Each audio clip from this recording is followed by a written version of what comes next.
May karagdagang requirement ang British Embassy sa mga kukuha ng visa at mananatili sa United Kingdom ng 6 na buwan o mahigit pa. Kailangan ng sumailalim ng mga aplikante sa tuberculosis screening. May ulat on the spot si Victoria Tulad.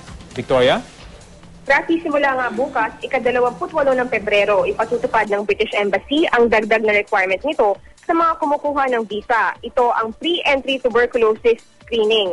Ayon kay Ed Mackey, Regional Manager ng UK Border Agency, lahat ng manggagaling sa Pilipinas, Pinoy man o hindi, ay hihinga ng pre-entry TB screening. Isa raw ang bansa sa 67 iba pa kung saan ipapatupad ang dagdag na requirement. Natutukoy daw kung saang mga bansa dapat ipatupad ang pre-entry TB screening base sa datos ng World Health Organization o WHO. Noong 2011, kabilang ang Pilipinas sa lumagpas sa threshold for high incidence ng TB. Pero paglilinaw ng British Embassy, yung mga nananatili lang sa United Kingdom ng 6 na buwan o mas matagal pa ang hihinga ng naturang requirement.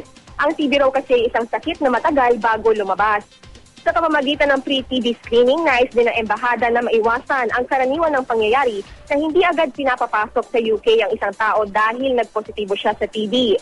Para mabigyan ng clearance, kailangan magpasuri ng mga visa applicant sa International Organization for Migration Health Center na matatagpuan sa Salcedo Village, Makati City.